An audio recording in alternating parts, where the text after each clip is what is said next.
हरिः ओम् आपादमौलिपर्यन्तं गुरूणामाकृतिं स्मरेत् तेन विघ्नाः प्रणश्यन्ति सिद्धन्ति च मनोरथाः। श्रीगुरुभ्यो नमः। परमगुरुभ्यो नमः। श्रीमदानन्दतीर्थभगवत्पादाचार्यगुरुभ्यो नमः। मन्मनोऽभीष्टवरदं सर्वाभीष्टफलप्रदं पुरन्दरगुरुं वन्दे दासशिष्टं दयानिधिं विद्याविनयसम्पन्नं शान्तादिगुणब्रह्मितं सशास्त्रप्रवचनासक्तानिलमिलार्यन् गुरून् भजे। पृथ्वीमण्डलमध्यस्याः पूर्णबोधमतानुगाः वैष्णवाः विष्णुप्रियाः ता नमस्ये गुरुमम। हरिः ಓಂ ಶ್ರೀಶಾಪಾಹಿ ಅನಂತಕೋಟಿ ಬ್ರಹ್ಮಾಂಡನಾಯಕ ಎಂಬುದು ಶ್ರೀ ಪುರಂದರದಾಸರು ರಚಿಸಿದ ಭವ್ಯ ಗ್ರಂಥ. 180 ಗಜ್ಜೆಗಳು. ನಾವು 82 ಗಜ್ಜೆದಿಂದ 92 ಗಜ್ಜೆಯನ್ನು ನೋಡುತ್ತಿದ್ದೆವು. ಅಕ್ರೂರ ವರದ, ಅಂಬರೀಷ ವರದ, ನಾರದ ವರದ, ಪ್ರಹ್ಲಾದ ವರದ, ಗಜೇಂದ್ರ ವರದ, ಮುಚುಕುಂದ ವರದ, ಧ್ರುವ ವರದ, ವಿಭೀಷಣ ವರದ, ಪುಂಡರೀಕ ವರದ, ಪರಾಶರ ವರದ ಎಂಬುದು 10 ಜನ ವರದರು. 10 ಜನ ವರದರನ್ನು ಉದ್ದೇಶ ಮಾಡುವ ಮೂಲಕ ಜೀವಗಣಾ ಅನಂತ ಜೀವಗಣಾ ಹರೇರನುಚರಾ ನೀಚೋಚ ಭಾವಂ ಗತಃ ಎಂಬುದಾಗಿ ಜೀವನ ಪ್ರಕರಣವನ್ನು ತಿಳಿಸುತ್ತಿದ್ದಾರೆ. ಜೀವನ ಪ್ರಕರಣದಲ್ಲಿ ಮುಖ್ಯವಾಗಿ ತಾರತಮ್ಯ ಜ್ಞಾನವಿಲ್ಲದೆ ಮೋಕ್ಷವಿಲ್ಲ ಎಂಬುದನ್ನು ಸುಸ್ಪಷ್ಟವಾಗಿ ಶ್ರೀಮದಾನಂದತೀರ್ಥರು ಮಹಾಭಾರತಾತ್ಮಣ್ಯದಲ್ಲಿ ಮೊದಲನೇ ಅಧ್ಯಾಯದ 79ನೇ ಶ್ಲೋಕದಲ್ಲಿ ತಿಳಿಸಿದ್ದಾರೆ. ಆದ್ದರಿಂದ ತಾರತಮ್ಯ ಜ್ಞಾನ ಕೇವಲ ಅವಶ್ಯಕ. ಹಾಗಾದರೆ ತಾರತಮ್ಯ ಏನು? ನೀಚೋಚ ಭಾವಗತ ಇರ್ತಕ್ಕಂಥದ್ದು ಕೇವಲ ಜೀವಗಳಲ್ಲಿ. ಹಾಗಾಗಿ ಭಗವಂತನಲ್ಲಿ ತಾರತಮ್ಯವಿದೆಯೇನೋ? ನಾನು ಪೂರ್ಣನಾದ್ದರಿಂದ ಭಗವಂತನನ್ನು ತಾರತಮ್ಯದಲ್ಲಿ ತಿಳಿಯುವಂತಿಲ್ಲ. ಅವನು ಪೂರ್ಣ ಎಂದು ತಿಳಿಯಬೇಕು. ಭಗವಂತನ ಪೂರ್ಣ ಎಂಬುದನ್ನು ತಿಳಿಯುವುದಕ್ಕೆ ಶ್ರೀಮದಾನಂದ ತೀರ್ಥರು ಶ್ರೀ ವೇದವ್ಯಾಸ ರಚಿಸಿದ ಭಗವದ್ಗೀತೆಯ ಆಧಾರದಿಂದ ಗೀತಾ ಭಾಷ್ಯದಲ್ಲಿ ಮತ್ತು ಗೀತಾ ತಾತ್ಪರ್ಯದಲ್ಲಿ ಭಗವಂತನ ಗುಣಗಳನ್ನು ತಿಳಿಸಿಕೊಟ್ಟಿದ್ದಾರೆ. ನಾವು ಮುಂದಿನ ಗುಣವನ್ನು ಚಿಂತಿಸುವುದಾದರೆ, ಇಡೀ ಭಗವಂತ ಏನು ಒಂದು ಕರ್ಮವನ್ನು ಮಾಡಿಸ್ತಾ ಇದ್ದಾನೆ, ಇದೆಲ್ಲವೂ ಸಹ ಭಗವಾನ್ ಸರ್ವಾಣಿ ಕರ್ಮಾಣಿ ನಿಯಮಯತಿ ನ ತಂ ಕರ್ಮಂ ಬದ್ನಾತಿ. ಭಗವಂತನು ಏನೇ ಕರ್ಮವನ್ನು ಮಾಡಿಸುತ್ತಿದ್ದರೂ ಇದು ಅವನಿಗೆ ಪ್ರತಿಬಂಧಕವಲ್ಲ. ತಾನು ಮಾಡುತ್ತಿಲ್ಲ, ತಾನು ಮಾಡಿಸುತ್ತಿದ್ದಾನೆ ಎಂಬುದನ್ನು ಶ್ರೀ ವೇದವ್ಯಾಸ ದೇವರು ಭಗವದ್ಗೀತೆಯಲ್ಲಿ 9ನೇ ಅಧ್ಯಾಯದ 9ನೇ ಶ್ಲೋಕದಲ್ಲಿ ತಿಳಿಸಿದ್ದಾರೆ. ಭಗವಂತ 9ನೇ ಶ್ಲೋಕ ಏನಿದೆ? ನಚ ಮಾಂ ತಾನಿ ಕರ್ಮಾಣಿ ನಿಬಂಧಂತೆ ಧನಂಜಯ ಅವಸೀನೋ ಸ್ವಾಸಕ್ತಂ ತೇಷು ಕರ್ಮಸು. ಉದಾಸೀನವತು ಅಂದರೆ ನತು ಉದಾಸೀನಃ ತದರ್ಥಮಃ ಆಸಕ್ತಮಿತಿ ಅವಾಕ್ಯನಾದರಃ ಇತಿ ಶ್ರುತಿ. ಭಗವಂತ ಎಲ್ಲ ಕರ್ಮವನ್ನು ಮಾಡಿಸುತ್ತಿದ್ದಾನೆ. ಭಗವಂತ ಯಾವ ಕರ್ಮಕ್ಕೂ ಲೇಪವಾಗುವುದಿಲ್ಲ. ನಚ ಮಾಂ ತಾನಿ ಕರ್ಮಾಣಿ ನಿಬಂಧಂತಿ. ಹಾಗಾದರೆ ಯಾಕೆ ಮಾಡುತ್ತಿದ್ದಾನೆ ಅಂದರೆ ಉದಾಸೀನ ಅವಸಾದೀನಂ ಅಸಕ್ತಂ ತೇಷು ಕರ್ಮಸು. ಇದನ್ನು ಭಾಗವತದಲ್ಲಿ ಉದಾಹರಣೆಯನ್ನು ತೋರಿಸಿದ್ದಾರೆ. ದ್ರವ್ಯಂ ಕರ್ಮಶ ಕಾಲಸ್ಯ ಸ್ವಭಾವೋ ಜೀವ ಏವ ಚ ಯದನಗ್ರಹ ಸಂತೇನ ಸಂತಿ ಯದುಪೇಕ್ಷೆಯ. ಎಲ್ಲ ಜೀವನ ಸ್ವಭಾವವಾಗಲಿ, ದ್ರವ್ಯದ ಸ್ವಭಾವ, ಕರ್ಮದ ಸ್ವಭಾವ, ಕಾಲದ ಸ್ವಭಾವ ಮತ್ತು ಜೀವನ ಸ್ವಭಾವ ಇದೆಲ್ಲವೂ ಸಹ ಭಗವಂತನ ಅನುಗ್ರಹದಿಂದ ನಡೆಯುತ್ತಿದೆ. ಹೀಗೆ ನಾವು ಹೇಳಿದಾಗ ದ್ರವ್ಯ, ಕರ್ಮ ಮತ್ತು ಕಾಲ ಇದು ಹೇಳಿದಾಗ ಒಂದು ದೇಶವನ್ನು, ಕಾಲವನ್ನು, ಕರ್ಮವನ್ನು ಹೇಳಿದಂತಾಯಿತು, ಅದರ ಸ್ವಭಾವವನ್ನು ತಿಳಿಸಿದಂತಾಯಿತು. ಆದರೆ ಜೀವನನ್ನು ಪ್ರತ್ಯೇಕವಾಗಿ ಏಕೆ ಹೇಳಿದರೆಂದರೆ ಇವೆಲ್ಲವೂ ಜಡರೂಪವಾಗಿರತಕ್ಕಂಥದ್ದು, ಚೇತನ ರೂಪವಾಗಿರತಕ್ಕಂಥ ಜೀವ. ಆದ್ದರಿಂದ ಜೀವ ಎಂಬುದಕ್ಕೆ ಪ್ರತ್ಯೇಕವಾಗಿ ಹೇಳಿದ್ದಾರೆ. ಹಾಗಾದರೆ ಇಲ್ಲಿ ಲಕ್ಷ್ಮೀದೇವಿ ಹೇಗೆ ಸೇರಿದ್ದಾಳೆ? ಅವಳು ಜೀವನ ತಾನೇ ಅಸ್ವತಂತ್ರಳಾಗಿದ್ದಾಳಲ್ಲ ಅಂತ ಹೇಳಿದರೆ ಹೌದು. ಜೀವನ ಅಭಿಮಾನಿಯಾಗಿ ಭಗವಂತ ಲಕ್ಷ್ಮೀದೇವಿಯನ್ನು ಇಲ್ಲಿ ನಾವು ತಿಳಿದುಕೊಳ್ಳಬೇಕು. ದ್ರವ್ಯಂ ಕರ್ಮ ಶಕಾಲಶ್ಯ ಸ್ವಭಾವೋ ಜೀವ ಏವ ಚ. ಜೀವನಲ್ಲಿ ಅತಿ ಉತ್ತಮಳಾದ ಜೀವಳು ನಿತ್ಯ ಮುಕ್ತಳಾದ ಲಕ್ಷ್ಮೀದೇವಿಯೂ ಸಹ ಯದನುಗ್ರಹ ಸಂತಿ ನ ಸಂತಿ ಯದುಪೇಕ್ಷೆಯ. ಯದನುಗ್ರಹ ಭಗವಂತ ಅನುಗ್ರಹದಿಂದ ಇದ್ದಾರೆ, ಭಗವಂತ ಅನುಗ್ರಹ ಇಲ್ಲದೆ ಇರೋಕ್ಕೆ ಸಾಧ್ಯವಿಲ್ಲ ಎಂಬುದು ಎಲ್ಲ ಜೀವರಿಗೂ ಅನ್ವಯ. ಇದನ್ನು ಮಹಾಲಕ್ಷ್ಮೀ ದೇವಿಯು ಚೆನ್ನಾಗಿ ಅರಿತಿದ್ದಾಳೆ. ಮಹಾಲಕ್ಷ್ಮೀ ದೇವಿಯಂತೆ ಅರಿತಿದ್ದ ಇನ್ಯಾರೂ ಜೀವರಲ್ಲಿ ಇಲ್ಲ. ನಂತರದಲ್ಲಿ ಚತುರ್ಮುಖ ಬ್ರಹ್ಮದೇವರು, ಋಜುಗಣಸ್ಥರು, ವಾಯುದೇವರು ಅರಿಯುತ್ತಾರೆ. ಅವರು 100 ಜನ್ಮದ ಯಾವ ಅಪರೋಕ್ಷ ಜ್ಞಾನ ನಂತರದಲ್ಲಿ ಚೆನ್ನಾಗಿ ತಿಳಿಯುತ್ತಾರೆ. ಆದರೆ ಲಕ್ಷ್ಮೀದೇವಿ ಅನಾದಿ ಕಾಲದಿಂದ ತಿಳಿದಿದ್ದಾಳೆ. ಇನ್ನು ಉಳಿದ ಜೀವರಂತೂ ತಾವು ಮೋಕ್ಷಕ್ಕೆ ಹೋಗುವಾಗ ಎಷ್ಟು ಲಕ್ಷ ಕೋಟಿ ಜನ್ಮಗಳಾದ ಗೊತ್ತದೋ ಆ ಎಲ್ಲ ಜನ್ಮಗಳಲ್ಲಿ ಸುಖ ದುಃಖ ಅನುಭವಿಸಿ ಇದಾವುದು ನನ್ನದಲ್ಲ ಎಂಬುದಕ್ಕೆ ಕದಾಚಿತ್ ಯಾವುದೋ ಒಂದು ಜನ್ಮದಲ್ಲಿ ತಿಳಿಯುತ್ತಾರೆ ಹೊರತು ದೇವತೆಗಳಂತೆ, ಬ್ರಹ್ಮದೇವರಂತೆ, ಲಕ್ಷ್ಮಿಯಂತೆ ತಿಳಿಯಲು ಸಾಧ್ಯವೇ ಇಲ್ಲ. ಇದರಿಂದ ನಾವು ಏನು ತಿಳಿದುಕೊಳ್ಳಬೇಕು? ಪ್ರತಿನಿತ್ಯವೂ, ಪ್ರತಿ ಉಸಿರು, ಪ್ರತಿ ಕ್ಷಣವೂ ನಮ್ಮ ಜ್ಞಾನ ಶ್ಲೋಕದಲ್ಲಿ ನಾವು ಅಸ್ವತಂತ್ರರು, ಭಗವಂತ ಅಧೀನದಲ್ಲಿ ನಾವಿದ್ದೇವೆ ಎಂಬುದನ್ನು ನಾವು ನಿರಂತರ ಬಾಯಿಪಾಠ ಅಂದರೆ ಕಂಠತಃ ಹೇಳುತ್ತಲಿರಬೇಕು.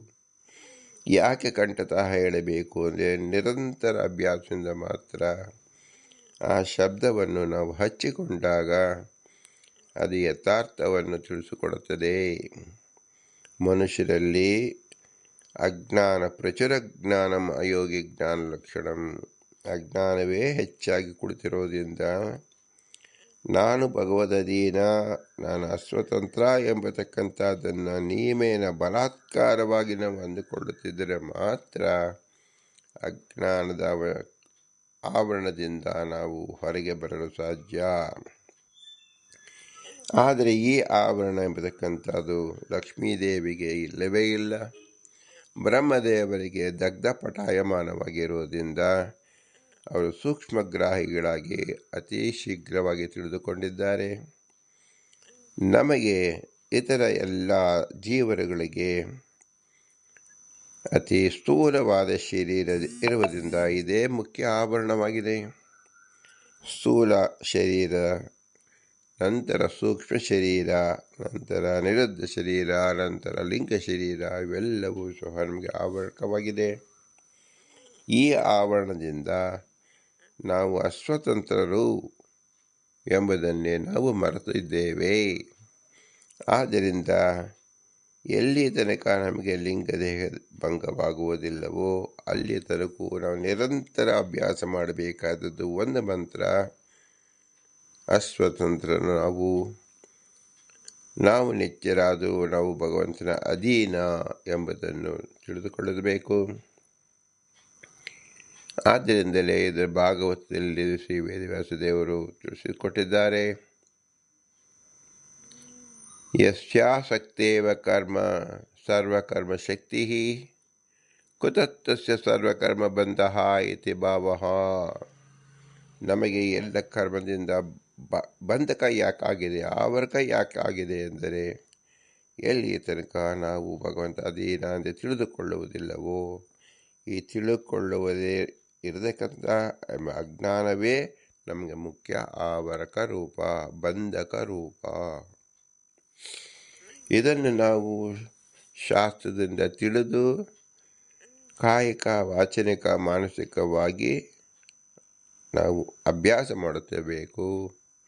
ನಂತರದಲ್ಲಿ ಈ ಅಭ್ಯಾಸವೇ ನಮಗೆ ಅನುಭವಕ್ಕೆ ಬರುತ್ತದೆ.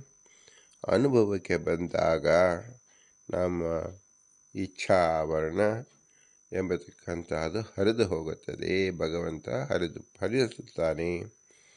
ಆಗ ನೈಜವಾದ ಸ್ಥಿತಿಯಲ್ಲಿ ಭಗವಂತನ ಸ್ವಾತಂತ್ರ್ಯದಿಂದ ಭಗವಂತ ಅಧೀನದಲ್ಲಿರತಕ್ಕಂಥದ್ದು ನಮಗೆ ಗೋಚರವಾಗುತ್ತದೆ. ಅದಕ್ಕೆ ಆತ್ಮಸಾಕ್ಷಾತ್ಕಾರ ಎಂದು ಹೆಸರು. ಎಲ್ಲಿಯ ತನಕ ನಮಗೆ ಆತ್ಮಸಾಕ್ಷಾತ್ಕಾರ ಆಗುವುದಿಲ್ಲವೋ ಅಲ್ಲಿ ತನಕ ನಾವು ಕರ್ಮದಲ್ಲಿ ಬಂಧಿತರಾಗಿದ್ದೇವೆ. ಕರ್ಮ ಎಂಬತಕ್ಕಂಥದ್ದು ದೇಶ, ಕಾಲ, ದ್ರವ್ಯ ಇದೆಲ್ಲವನ್ನು ಕಟ್ಟಿಹಾಕಿ ಆಯಾ ದೇಶ ಮತ್ತು ಕಾಲದ ಈ ದ್ರವ್ಯದಲ್ಲಿ ಕಟ್ಟಿಹಾಕಿ ನಮ್ಮನ್ನು ಅನೇಕ ಹುಟ್ಟು ಸಾವುಗಳ ರೂಪವಾದ ಸಂಸಾರ ಅವಸ್ಥೆಯಲ್ಲಿ ಎಲ್ಲ ಜೀವರು ಬಂದಿದ್ದಾರೆ. ಇದರ ಬಿಡುಗಡೆ ಉಪಾಯ ಏನೆಂದರೆ ಭಗವಂತನ ಅನುಗ್ರಹದಿಂದ ನಾವು ಇದ್ದೇವೆ, ನಮ್ಮದು ಅಸ್ವಾತಂತ್ರ್ಯವಾಗಿದ್ದೇವೆ ಎಂಬತಕ್ಕಂಥ ಅನುಸಂಧಾನವನ್ನು ಮಾಡಿಕೊಳ್ಳುವುದು. ಅಲ್ಲಿಯ ತನಕ ನಮಗೆ ಕರ್ಮ ಬಂಧನ ಹೋಗುವುದಿಲ್ಲ. ಕರ್ಮ ಬಂಧನ ಅಂದರೆ ಏನು? ಸ್ಥೂಲ ಶರೀರದ ಬಂಧನವೇ ಕರ್ಮಬಂಧನ, ಸೂಕ್ಷ್ಮ ಶರೀರದ ಬಂಧನವೇ ಕರ್ಮಬಂಧನ, ಲಿಂಗ ಶರೀರದ ಬಂಧನವೇ ಕರ್ಮಬಂಧನ. ಇದೆಲ್ಲವೂ ಬಂಧನ ರೂಪವಾಗಿರತಕ್ಕಂಥ ಆವರ್ಕಗಳಾಗಿದೆ. ಈ ಆವರ್ಕಗಳನ್ನು ನಿವಾರಣೆಗೋಸ್ಕರವಾಗಿ ಭಗವಂತ ಬಂಧಕನಾಗಿಲ್ಲ ಎಂಬುದನ್ನು ಚಿಂತಿಸಬೇಕು. ಯಸ್ಯಾಸಕ್ತೇವ ಸರ್ವಕರ್ಮಶಕ್ತಿ ಕುತಸ್ತಸ್ಯ ಸರ್ವಕರ್ಮಬಂಧಃ ಇತಿ ಭಾವಃ. ಭಗವಂತ ಅವನ ಅಧೀನದಲ್ಲಿ ದ್ರವ್ಯ, ಕರ್ಮ, ಕಾಲ, ಜೀವ ಇರುವಾಗ ಇನ್ಯಾವ ಆವರಣ ಅವನನ್ನು ಬಂಧಿಸೋದಕ್ಕೆ ಸಾಧ್ಯವಾಗುತ್ತದೆ? ಅಂದರೆ ಯಾವ ಕರ್ಮದಿಂದಲೂ ನ ಕರ್ಮಣ ವರ್ಧತೆ ನೋ ಕನಿಯಾನ್ ಇತಿ ಶ್ರುತಿ ಯ ಕರ್ಮಪಿ ನಿಯಮತಿ ಕಥಂ ನ ತಂ ಬಧ್ನಾತಿ. ಯಾವ ಕರ್ಮ ಭಗವಂತನಲ್ಲದೆ ನಿಯಮನ ಮಾಡುತ್ತಿದೆಯೋ ಆ ಕರ್ಮ ಭಗವಂತನ ಹೇಗೆ ತಾನೇ ಬಂಧಿಸೋಕ್ಕೆ ಸಾಧ್ಯವಾಗತ್ತೆ ಎಂದು ಶ್ರುತಿ ಕಳಿಸಲ್ಪಡುತ್ತದೆ. ಇದನ್ನು ನಾವು ಚೆನ್ನಾಗಿ ಅರ್ಥ ಮಾಡಿಕೊಳ್ಳಬೇಕು. ನಮ್ಮ ಅಧೀನದಲ್ಲಿರತಕ್ಕಂಥ ಕರ್ಮವಾಗಲಿ ದೇಶ, ಕಾಲ ಎಂಬತಕ್ಕಂಥದ್ದನ್ನು ಭಗವಂತನನ್ನು ಬಂಧಿಸುವುದಿಲ್ಲ. ಆದರೆ ನಮಗೆ ನಮ್ಮ ಅಧೀನದಲ್ಲಿ ಇಲ್ಲವಾದ್ದರಿಂದ ನಮ್ಮನ್ನು ಬಂಧಿಸಿದೆ. ಪರಮಾತ್ಮ ಅವನ ವಾಕ್ಯದಲ್ಲಿ ತಿಳಿಸುತ್ತಾರೆ, ಸೃಷ್ಟಾದಿ ಆದರಿಲ್ಲದವನು ಆ ಕ್ರಿಯೆಯಲ್ಲಿ ಸರ್ವತಾ ಆಸಕ್ತಿ ಇರುವುದಲ್ಲ. ಕಾರಣ ಪ್ರಕೃತಿಯಾದ ದ್ರವ್ಯಗಳು, ಧರ್ಮಗಳು, ಕಾಲ, ಪ್ರಕೃತಿಯ ಸ್ವಭಾವ, ಚೇತನ ಇವೆಲ್ಲ ಅವನ ಅನುಗ್ರಹದಿಂದಲೇ ಇದೆ. ಭಗವಂತನಾದರೆ ಉಪೇಕ್ಷೆ ಮಾಡಿದರೆ ಅವು ಇರುವುದಿಲ್ಲ ಎಂಬ ಶ್ರುತಿ ತಿಳಿಸ್ತಾ ಇದೆ. ಭಾಗವತದಲ್ಲಿ ಪರಮಾತ್ಮ ನಿಜವಾಗಿಯೂ ತಟಸ್ಥನಾದರೆ ಅವುಗಳ ಅಸ್ತಿತ್ವವೇ ಇಲ್ಲವಾದೀತು ಎಂದು ಎಚ್ಚರಿಕೆಯನ್ನು ಭಾಗವತ ತಿಳಿಸಿದೆ. ಭಗವಂತ ನಿರಾಯಾಸವಾಗಿ ಜಗತ್ಸೃಷ್ಟಾದಿ ಮಾಡುವುದರಿಂದ ಅವನಿಗೆ ಯಾವುದೇ ಕರ್ಮದ ಬಂಧ ಹೇಗೆ ಆದೀತು ಎಂಬ ಪ್ರಶ್ನೆ ನಾವು ಹಾಕಿಕೊಳ್ಳಬೇಕು. ಅಂದರೆ ಆಗುವುದಿಲ್ಲ ಎಂಬುದು ತಾತ್ಪರ್ಯ. ಜೀವರಿಗೆ ಆಗುತ್ತದೆ, ಯಾಕಂದರೆ ನಾವು ಈ ಸ್ಥೂಲ ಶರೀರದಿಂದ ಬಂಧಿತರಾಗಿದ್ದೇವೆ. ಇದೇ ದ್ರವ್ಯ, ಕರ್ಮ ಮತ್ತು ಕಾಲದ ಬಂಧನ ಎಂದು ಹೆಸರು. ಶ್ರುತಿಯು ಸತ್ಕರ್ಮದಿಂದ ಭಗವಂತನಿಗೆ ವೃದ್ಧಿಯೂ ಇಲ್ಲ, ಕರ್ಮ ಮಾಡುವುದರಿಂದ ಹ್ರಾಸವೂ ಇಲ್ಲ ಅಂತ ತಿಳಿಸ್ತಾ ಇದೆ. ಏಕೆಂದರೆ ಕರ್ಮವನ್ನೇ ನಿಯಂತ್ರಿಸುವ ಭಗವಂತನನ್ನು ಆ ಕರ್ಮಗೆ ಅಂತ ಬಂಧಿಸಿತು. ಈ ರೀತಿ ಶ್ರೀಹರಿಗೆ ಸರ್ವತಾ ಕರ್ಮ ಬಂಧವಿಲ್ಲ ಎಂದು ತಿಳಿಯಬೇಕು.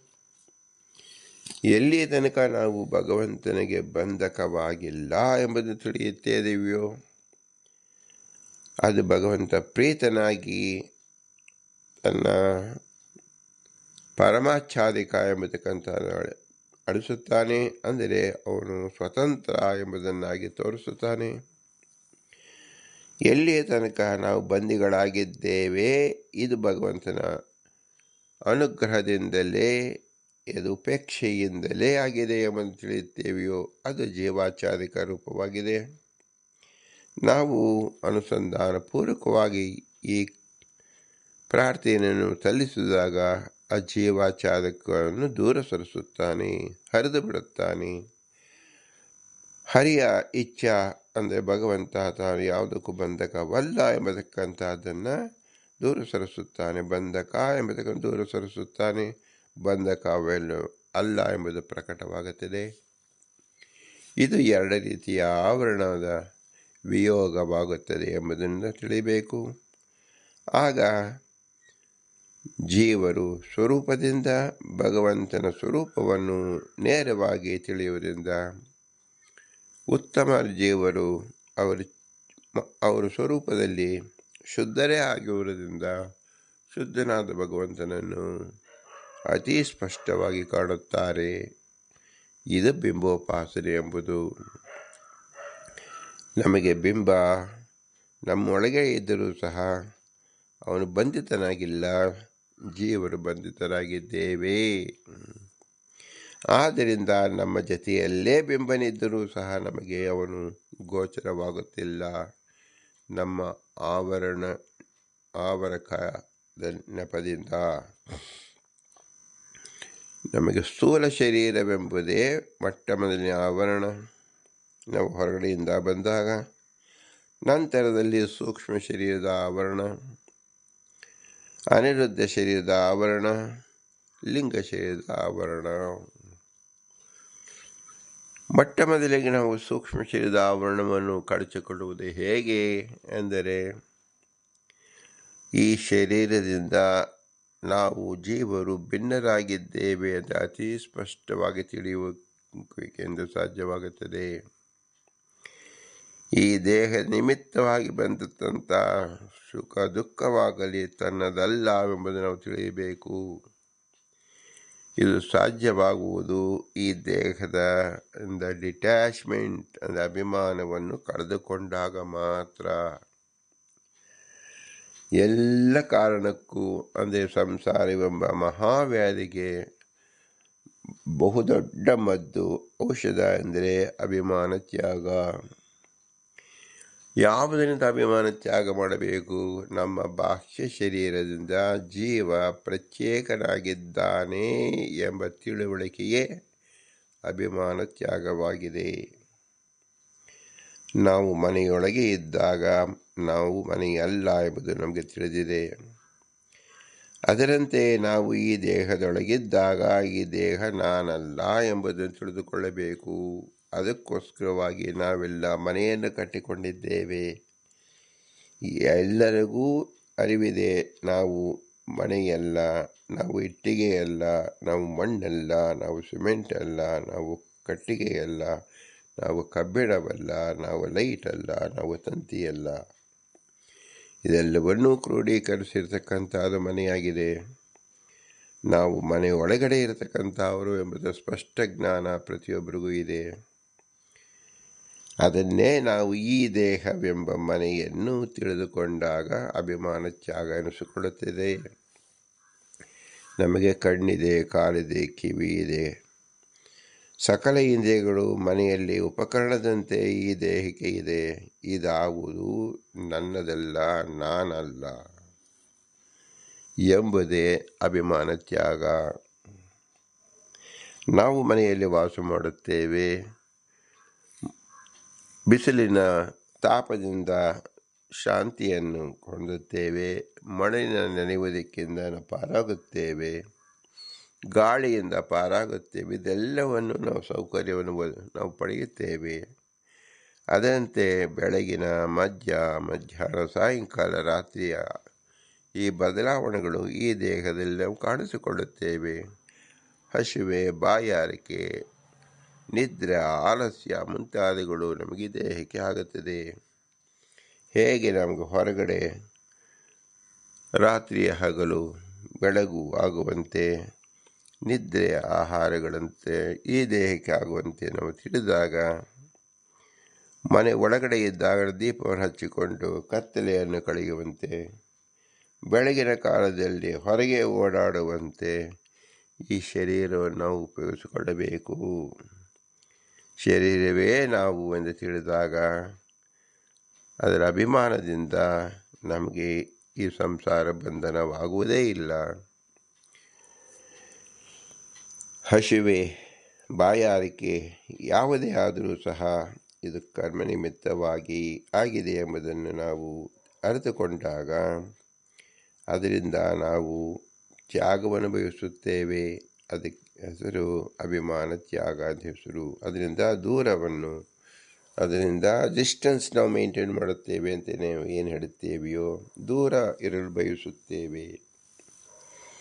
ಇದನ್ನು ಬಯಸುವುದೇ ಅಭಿಮಾನ ತ್ಯಾಗ ಅಂತ ಹೆಸರು. ನಾನು ನನ್ನದು ಎಂಬ ತ್ಯಾಗವೇ ಅಭಿಮಾನ ತ್ಯಾಗ. ಈ ಬಾಹ್ಯ ಶರೀರ ಬಂದಿದ್ದು ಭಗವಂತ ನಮ್ಮ ಕರ್ಮಾನುಸಂಧಾನವಾಗಿ ಫಲವನ್ನು ಕೊಡೋಕ್ಕೋಸ್ಕರವಾಗಿಯೇ ಹೊರತು ಈ ಬಾಹ್ಯ ಶರೀರ ನಮ್ಮದಲ್ಲ. ಕರ್ಮದ ಫಲವನ್ನು ಅನುಭವಿಸಬಹುದು, ಏಕೆಂದರೆ ಅದು ನಮ್ಮ ಅಪೇಕ್ಷೆಯಾಗಿರುವುದರಿಂದ. ಹೇಗೆ ನಾವು ಪದಾರ್ಥವನ್ನು ತಿನ್ನುವಾಗ ಒಂದು ಚಮಚವನ್ನು, ಒಂದು ತಟ್ಟೆಯನ್ನು, ಒಂದು ಎಲೆಯನ್ನು ಉಪಕರಣ ರೂಪವಾಗಿ ನಾವು ತಿಳಿದುಕೊಳ್ಳುತ್ತೇವೆ ಹೊರತು ಉಪಕರಣವನ್ನೇ ನಾವು ತಿನ್ನುವುದಿಲ್ಲ. ಅದರಂತೆ ಈ ಶರೀರ ಉಪಕರಣವಾಗಿದೆ. ನಮ್ಮ ಕರ್ಮ ಎಂಬ ಭೋಜನ ಪದಾರ್ಥಗಳಿಗೆ ಇಂದ್ರಿಯಗಳು ಎಂಬುದು ಉಪಕರಣ ರೂಪ. ನಾವಿದು ಪ್ರತಿನಿತ್ಯವೂ ಒಂದು ತೊಟ್ಟು ನೀರು ಕುಡಿಯುವಾಗಲೂ ನಮ್ಮ ಕೈ ಉಪಯೋಗಿಸಿದಾಗ ಕೈ ಉಪಕರಣವಾಗಿದೆ. ನನ್ನ ದಾಹ ಎಂಬ ತೀರಿಸಿಕೊಳ್ಳತಕ್ಕಂಥ ಅಪೇಕ್ಷೆ ನನ್ನದಾಗಿತ್ತು, ಅದಕ್ಕೋಸ್ಕರ ಈ ದ್ರವ್ಯವನ್ನು ನಾನು ಬಳಸುತ್ತಿದ್ದೇನೆ, ಇದಾವುದೂ ನನ್ನದಲ್ಲ ಎಂಬ ತಿಳುವಳಿಕೆಯಿಂದ ನಾವು ಒಂದು ತೊಟ್ಟು ನೀರನ್ನು ಕುಡಿದಾಗ ಕರ್ಮತ್ಯಾಗವೆನಿಸುತ್ತದೆ. ಅದರಂತೆ ಒಂದು ಅಕ್ಕಿ ಕಾಳನ್ನು ತಿನ್ನುವಾಗಲೂ, ಒಂದು ನಾಣ್ಯವನ್ನು ನಾವು ಸ್ವೀಕರಿಸುವಾಗಲೂ, ಇಡೀ ಪ್ರಪಂಚದಲ್ಲಿರ್ತಕ್ಕಂಥ ಎಲ್ಲ ಕ್ರಿಯೆಗಳಿಂದಲೂ ನಾವು ಈ ಸ್ಪಷ್ಟ ತಿಳುವಳಿಕೆಯನ್ನು ಹೊಂದಿದಾಗ ನಾನು ನನ್ನದು ಎಂಬ ಅಭಿಮಾನವನ್ನು ಬಿಡಲು ಸಾಧ್ಯವಾಗುವುದು. ಇದು ನಮಗೆ ಸಾಧ್ಯವಾಗದೆ 106 ವರ್ಷಗಳ ಕಾಲ ಮತ್ತೆ ನಾವು ಇದರಲ್ಲೇ ನಾವು ಬಿದ್ದಿದ್ದಾಗ ಭಗವಂತ ಬಲಾತ್ಕಾರವಾಗಿ ದೇಹದ ಒಳಗೆ ಸೆಳೆದುಕೊಂಡು ಹೋದಾಗ ಬಲಾತ್ಕಾರದಿಂದ ನಾವು ಶರೀರವನ್ನು ಬಿಡಬೇಕಾಗುತ್ತದೆ. ಅದು ಬಲಾತ್ಕಾರದ ಪ್ರಯೋಗವೆನಿಸುತ್ತದೆ. ಈ ರೀತಿಯಲ್ಲಿ ಮನುಷ್ಯನಿಗೆ 10 ಸಾರಿ 106 ಕೋಟ್ಯಾಂತರ ಸಾರಿ ಬಿಡುಗಡೆಯನ್ನು ಮಾಡಿದ್ದಾನೆ. ಅಂದರೆ ಜನನ ಮರಣವನ್ನು ಕೊಟ್ಟಿದ್ದಾನೆ. ಜನನ ಮರಣದಿಂದ ನಾನು ತಿಳಿದುಕೊಳ್ಳಬೇಕಾದ್ದು ಏನು? ಅಭಿಮಾನ ತ್ಯಾಗ ಮಾಡದಿದ್ದರಿಂದ ಮತ್ತೆ ಹುಟ್ಟುವಂತೆ ಆಗಿದೆ. ಅಭಿಮಾನ ತ್ಯಾಗ ಮಾಡುವುದರಿಂದ ನಾವು ಹುಟ್ಟಿದರೂ ನನ್ನದಲ್ಲ ಎಂಬ ನಿಶ್ಚಿತ ಜ್ಞಾನವಾದರೆ ಈ ಶರೀರ ನಮಗೆ ಯಾವ ಬಾಧಕವನ್ನು ಮಾಡುವುದಿಲ್ಲ. ಈ ಸ್ಥಿತಿಗೆ ಹೋಗಲು ನಾವು ಮನುಷ್ಯ ಜನ್ಮರಾಗಿದ್ದಾಗ ವಿಶೇಷ ಜ್ಞಾನವನ್ನು ಗುರುಗಳ ಅನುಗ್ರಹದಿಂದ ಸಂಪಾದಿಸಿಕೊಳ್ಳಬೇಕು. ಈ ಶರೀರ ಕೊಟ್ಟಂಥ ತಂದೆ ತಾಯಿಗಳ ಅನುಗ್ರಹ ರೂಪವನ್ನು, ಗುರು ಹಿರಿಯರ ರೂಪವನ್ನು ಚಿಂತಿಸಿ ಒಳಗಡೆ ನಡೆಯತಕ್ಕಂಥ ದೇವತೆಗಳ ವ್ಯಾಪಾರವನ್ನು ಚಿಂತಿಸುತ್ತಾ ಇರಬೇಕು. ಆ ದೇವತೆಗಳು ಮುಖ್ಯ ಪ್ರಾಣನ ಅಧೀನದಲ್ಲಿ ಕೆಲಸ ಮಾಡುವುದನ್ನು ನಾವು ಚಿಂತಿಸುತ್ತಾ ಇರಬೇಕು. ಇವರೆಲ್ಲರೂ ಒಳಗಡೆ ನಿಂತು ಈ ಕರ್ಮಗಳನ್ನು ಮಾಡಿಸುತ್ತಿರುವುದರಿಂದ ಈ ದೇಹ ಚಲನವಲನೆ ಆಗುತ್ತದೆ ಹೊರತು ಇಲ್ಲಿ ನನ್ನ ಪ್ರಯತ್ನ ಏನೂ ಇಲ್ಲ. ನನ್ನ ಅನಾದಿ ಕರ್ಮದ ದಶೆಯಿಂದ ದೇವತೆಗಳು ಈ ಕೆಲಸವನ್ನು ಮಾಡುತ್ತಿದ್ದಾರೆ. ಅದು ಭಗವಂತನ ಪ್ರೇರಣೆಯಿಂದ ಮಾಡುತ್ತಾರೆ ಎಂಬುದರ ಸ್ಪಷ್ಟ ತಿಳುವಳಿಕೆ ಅಭಿಮಾನ ತ್ಯಾಗ ಎನಿಸುತ್ತದೆ. ಯಾರು ಹೀಗೆ ತಿಳಿಯುತ್ತಾರೋ ಅವರಿಗೆ ಎಲ್ಲ ಕರ್ಮದಿಂದ ಬಂಧಿತವಾಗುವುದಿಲ್ಲ, ಕರ್ಮ ಲೇಪವಾಗುವುದಿಲ್ಲ. ಅವರು ಶುದ್ಧರಾಗುತ್ತಾರೆ. ಏಕೆಂದರೆ ಅವರಿಗೆ ದೇಹದಿಂದ ಭಿನ್ನವಾದ ಜೀವನ ಸ್ಪಷ್ಟ ಜ್ಞಾನ ಎಂಬುದು ಗೋಚರಿಸುತ್ತದೆ ಎಂದರ್ಥ. ಇದನ್ನು ವಿಶೇಷಾಕಾರವಾಗಿ ಭಗವಂತನಲ್ಲಿ ನಾವು ಚಿಂತಿಸಬೇಕು. ಭಗವಂತ ಸರ್ವಕರ್ಮಗಳನ್ನು ಮಾಡಿಸಿದರೂ ಸರ್ವಕರ್ಮದಿಂದ ಅವನು ಬಂಧಿತನಾಗಿಲ್ಲ. ಏಕೆಂದರೆ ಎಲ್ಲ ಕರ್ಮಗಳು ಭಗವಂತನ ನಿಯಮಿತವಾಗಿದೆಯೇ ಹೊರತು ಭಗವಂತನು ತನ್ನ ಅಪೇಕ್ಷೆಯಂತೆ ಮಾಡುತ್ತಿಲ್ಲ. ಜೀವರ ಅಪೇಕ್ಷೆಯನ್ನು ಪೂರೈಸಿಕೊಳ್ಳಲು ಭಗವಂತನ ಕ್ರಿಯೆ ಇದು. ಭಗವಂತ ಸೃಷ್ಟಿಸಿದ್ದು ನಮ್ಮ ಅನಾದಿ ಕಾಮಕರ್ಮಗಳ ಅಪೇಕ್ಷೆಯನ್ನು ತೀರಿಸಿಕೊಳ್ಳುವುದಕ್ಕೆ ಹೊರತು ಭಗವಂತನ ಸ್ವಾರ್ಥ ಚಿಂತನೆಗೆ ಅಲ್ಲ ಎಂಬುದನ್ನು ತಿಳಿಯಬೇಕು. ಆದ್ದರಿಂದ ಭಗವಂತನಿಗೆ ಯಾವ ಕರ್ಮದ ಬಂಧನವೂ ಆಗುವುದಿಲ್ಲ. ಅವನಿಗೆ ಅಪೇಕ್ಷೆಯೇ ಇಲ್ಲ. ನಮ್ಮ ಅಪೇಕ್ಷೆಗೋಸ್ಕರವಾಗಿ ಈ ಶರೀರ ಬಂದಿದೆ. ನಾವು ಅಪೇಕ್ಷೆಯನ್ನು ಪೂರ್ಣ ಮಾಡಿಕೊಳ್ಳುವಾಗ ನಾವು ಏನು ಚಿಂತನೆ ಮಾಡಬೇಕು? ಇದು ನನ್ನ ಅಪೇಕ್ಷೆಯಿಂದ ಬಂತು, ಇನ್ನು ಮುಂದೆ ಅಪೇಕ್ಷೆ ಪಡಬಾರದು ಎಂಬ ನಿಶ್ಚಿತ ತತ್ವಜ್ಞಾನವನ್ನು ನಾವು ಹೊಂದಬೇಕು. ಇದನ್ನು ಹೊಂದಬೇಕು ಎಂಬತಕ್ಕಂಥ ಭಗವಂತನ ಪ್ರಾರ್ಥನೆ ಮಾಡಬೇಕು. ಆ ಪ್ರಾರ್ಥನೆಯಿಂದ ನಾವು ಕರ್ಮದಿಂದ ಲೇಪವನ್ನು ಪಡೆಯುವುದಿಲ್ಲ. ಇಂದಿನ ಕರ್ಮಗಳು ಮುಂದಿನ ಜನ್ಮಕ್ಕೆ ಕಾರಣವಾಗುತ್ತದೆ. ಎಲ್ಲಿಯ ತನಕ ನಾವು ಈ ಭಗವತ್ ಪ್ರಜ್ಞೆಯಲ್ಲಿ ಕರ್ಮವನ್ನು ಮಾಡುತ್ತೇವೆಯೋ ಆಗ ಆ ಕ್ಷಣದಿಂದ ಮುಂದಿನ ಯಾವ ಕರ್ಮವೂ ಸಹ ಪ್ರಾರಬ್ಧ ಅಂದರೆ ಇನ್ನೊಂದು ಕರ್ಮವನ್ನು ಹುಟ್ಟಿಸುವುದಿಲ್ಲ. ಇದು ನಮ್ಮ ಅನಾದಿಯಾದ ಹುಟ್ಟು ಮತ್ತು ಸಾವುಗಳ ಸಂಕಲನ ಏನಿದೆ ಅದಕ್ಕೆ ನಾವು ತಡೆಗಟ್ಟುವಂತೆ ಆಗುತ್ತದೆ. ಆದ್ದರಿಂದಲೇ ಬಹುನಾಂ ಜನ್ಮನಾಮಂತೆ ಜ್ಞಾನಿವಾನ್ ಮಾಂ ಪ್ರಪಂಚಂತೆ ಅಂತ ಭಗವದ್ಗೀತೆಯಲ್ಲಿ ಶ್ರೀಕೃಷ್ಣ ಪರಮಾತ್ಮ ಯಾಕೆ ಹೇಳಿದಾನೆಂದರೆ, 1 ಜನ್ಮದ ಜ್ಞಾನ, 10 ಜನ್ಮದ ಜ್ಞಾನ, 100 ಜನ್ಮದ ಜ್ಞಾನದಿಂದ ಈ ಪರಿಪಕ್ವವಾದ ಜ್ಞಾನವನ್ನು ತಿಳಿದುಕೊಂಡು ದೇಹದಲ್ಲಿ ಅಭಿಮಾನವನ್ನು ಬಿಡಲು ಪ್ರಯತ್ನ ಮಾಡಿದರೆ ಅದೆಷ್ಟೋ ಜನ್ಮಗಳ ಕಾಲದ ನಂತರದಲ್ಲಿ ಈ ಜ್ಞಾನ ಪರಿಪಕ್ವವಾಗಿ ದೇಹ ನಾನಲ್ಲ, ನನ್ನದಲ್ಲ ಎಂಬ ಪ್ರಜ್ಞೆ ಬರುತ್ತದೆ. ಆ ಒಂದು ಅಂಶದಿಂದ ಭಗವಂತ ಪ್ರೀತನಾಗುತ್ತಾನೆ ಮತ್ತು ಉನ್ನತ ಮಾರ್ಗವನ್ನು ತೋರಿಸುತ್ತಾನೆ. ಆದ್ದರಿಂದ ಭಗವಂತನ ವಿಶೇಷವಾದ ಗುಣವನ್ನು ಈ ಶ್ಲೋಕದ ನಾವು ತಿಳಿಯಬೇಕು. ನ ಚ ಮಾಂ ತಾನಿ ಕರ್ಮಾಣಿ ನಿಬದ್ಧಂತೆ ಧನಂಜಯ ಉದಾಸೀನ ಅವಸೀನ ಸಕ್ತಂ ತೇಷು ಕರ್ಮಸು. ಭಗವಂತನಿಗೆ ಹೇಗೆ ಉದಾಸೀನಾಗಿರ್ತಾನೋ ಹಾಗೆ ನಾವು ಈ ದೇಹದಲ್ಲಿರ್ತಕ್ಕಂಥ ಕರ್ಮದ ಉದಾಸೀನವಾಗಿರಬೇಕು. ಯಾಕೆಂದರೆ ಇದು ನಮ್ಮದಲ್ಲ. ಭಗವಂತ ನಮ್ಮ ಹಿಂದಿನ ಕರ್ಮದ ಭೋಗಕ್ಕೋಸ್ಕರವಾಗಿ ಕಲ್ಪಿಸಿಕೊಟ್ಟಿದ್ದು. ನಾವು ಮತ್ತೆ ಇನ್ನೊಂದು ಕರ್ಮವನ್ನು ಹುಟ್ಟಿಸಿದರೆ ಅದು ಮತ್ತೊಂದು ಜನ್ಮಕ್ಕೆ ಕಾರಣವಾಗುತ್ತದೆ. ಈ ಪ್ರಜ್ಞೆಯನ್ನು ನಾವು ಬೆಳೆಸಿಕೊಳ್ಳಬೇಕು. ಈ ಪ್ರಜ್ಞೆಯನ್ನು ಬೆಳೆಸಿಕೊಳ್ಳುವುದಕ್ಕೋಸ್ಕರವಾಗಿ ನಮ್ಮಲ್ಲಿ ಬಿಂಬನಿದ್ದಾನೆ. ಈ ಪ್ರಾರ್ಥನೆಯನ್ನು ನಮ್ಮ ಬಿಂಬನಲ್ಲಿ ಸಲ್ಲಿಸಬೇಕು. ಪ್ರಭು, ನನ್ನ ಅಜ್ಞಾನ ಪರವಶೆಯಿಂದ ನನ್ನ ಅನಾದಿ ಕಾಮಕರ್ಮದಿಂದ ಈ ಶರೀರ ಬಂದಿದೆ. ಇದರಿಂದ ಭಗವಂತ ನಿನ್ನ ಸ್ಮರಣೆಯನ್ನು ಕೊಡು, ಈ ಬಂಧನದಿಂದ ಮುಕ್ತಿಗೊಳಿಸು ಎಂಬುದನ್ನು ನಾವು ಭಗವಂತನಾದ ನಮ್ಮ ಬಿಂಬನಲ್ಲಿ ಉಪಾಸನೆ ಮಾಡಬೇಕು. ಇದೇ ನಮ್ಮ ಅಂತರ್ಯಾಮಿಯಾದ ದೇವತೆಗಳ ಪೂರಕದಿಂದ, ಗುರು ಹಿರಿಯರ ಪೂರಕದಿಂದ, ಮುಖ್ಯ ಪ್ರಾಣ ವಾಯುದೇವರ ಮೂಲಕದಿಂದ ಭಗವಂತನ ಪ್ರಾರ್ಥನೆ ಸಲ್ಲಿಸಬೇಕಾಗಿದೆ. ಆಗ ಭಗವಂತ ನಮ್ಮನ್ನು ಜಾಗೃತನಾಗಿ ಮಾಡಿ ದೇಹದ ಅಭಿಮಾನ ಇಲ್ಲದಂತೆ ಬಡಿಸುತ್ತಾನೆ. ನಂತರದಲ್ಲಿ ಭಗವಂತನ ಗುಣೋತ್ಕರ್ಷತೆಯನ್ನು ಚಿಂತಿಸಬೇಕು. ಮೊಟ್ಟಮೊದಲ ಗುಣೋತ್ಕರ್ಷತೆ ಏನು? ಭಗವಂತ ಎಲ್ಲ ಕರ್ಮದಿಂದ ಭಿನ್ನನಾಗಿದ್ದಾನೆ ಮತ್ತು ಯಾವ ಕರ್ಮವೂ ಅವನನ್ನು ಬಾಧಿಸುವುದಿಲ್ಲ. ಅವನು ಸ್ವತಂತ್ರನಾದ್ದರಿಂದ ಎಂಬ ಪ್ರಜ್ಞೆ. ಜೀವರೆಲ್ಲರೂ ನಾವು ಅಸ್ವತಂತ್ರರಾಗಿದ್ದೇವೆ ಮತ್ತು ಅವನ ಉಪೇಕ್ಷೆಯಿಂದ ಬದುಕಿದ್ದೇವೆ ಎಂಬ ಪ್ರಜ್ಞೆ. ಈ ಎರಡು ಪ್ರಜ್ಞೆಗಳು ನಮಗೆ ಶಾಂತಿಯುತವಾಗಿ ಉಳಿದಾಗ ಭಗವಂತ ಪ್ರೀತನಾಗಿ ನಮ್ಮ ಅನಾದಿ ಕಾಮಕರ್ಮಗಳನ್ನು ಕ್ಷಯ ಮಾಡಿಸುತ್ತಾನೆ. ಅಂದರೆ ಅದನ್ನು ಕಡಿಮೆ ಮಾಡಿಸುತ್ತಾನೆ, ಶೂನ್ಯ ಮಾಡಿಸುತ್ತಾನೆ, ಅದನ್ನು ನಿರ್ವೀರ್ಯ ಮಾಡುತ್ತಾನೆ, ನಿರ್ಬೀಜವನ್ನಾಗಿ ಮಾಡಿಸುತ್ತಾನೆ ಎಂದರ್ಥ.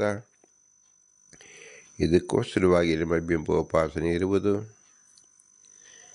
ಬಿಂಬೋಪಾಸನೆ ಎಂಬುದು ನಾಟಿಕೆಯವಲ್ಲ, ಇದು ನಮ್ಮ ಸ್ವಂತ ಪ್ರಯೋಜನಕ್ಕೋಸ್ಕರವಾಗಿ, ನಮ್ಮ ನೈರ್ಮಲೀಕರಣಕ್ಕೋಸ್ಕರವಾಗಿ, ನಮ್ಮಲ್ಲಿ ಅಂಟಿದ ಅನೇಕ ಕರ್ಮಗಳನ್ನು ತ್ಯಜಿಸೋಕ್ಕೋಸ್ಕರವಾಗಿ, ಅದಕ್ಕೋಸ್ಕರ ಪ್ರಾರ್ಥನೆ ಸಲ್ಲಿಸೋಕ್ಕೋಸ್ಕರವಾಗಿ ನಮ್ಮಲ್ಲೇ ಇರತಕ್ಕಂಥ ಬೆಂಬಲನ್ನು ನಾವು ಗಮನಿಸಿ ಅವನಿಗೆ ಪ್ರಾರ್ಥನೆ ಸಲ್ಲಿಸುವುದಾಗಿದೆ. ಆ ಪ್ರಾರ್ಥನೆ ಏನು ಮಾಡಬೇಕು? ಭೂಯಿಷ್ಠಾಂತೆ ನಮ್ಮ ಮುಕ್ತಿಮಿದೇಮ, ಭೂಯಿಷ್ಠಾಂತೆ ನಮ್ಮ ಮುಕ್ತಿಮಿದೇಮ, ಭೂಯಿಷ್ಠಾಂತೆ ನಮ್ಮ ಮುಕ್ತಿಮಿದೇಮ ಅಂತೇಳಿ ವಿಶೇಷವಾದ ಈ ಪ್ರಜ್ಞೆಯಿಂದ ಭಗವಂತನ ಆರಾಧನೆ ಮಾಡಿದಾಗ ಭಗವಂತ ನಮ್ಮ ಎಲ್ಲ ಕರ್ಮಗಳಿಂದ ಲೇಪವಾಗದಂತೆ ಮಾಡುತ್ತಾನೆ ಎಂಬುದೇ ಮಹಾ ತಾತ್ಪರ್ಯ. ಭಾರತೀಯ ರಮಣಕ್ಕೆ ಪ್ರಾಣಾಂತರಿತ ಶ್ರೀಕೃಷ್ಣ ನಮಸ್ತು. ಹರಿಗೆ ಓಂ, ಹರಿಗೆ ಓಂ, ಹರಿಗೆ ಓಂ.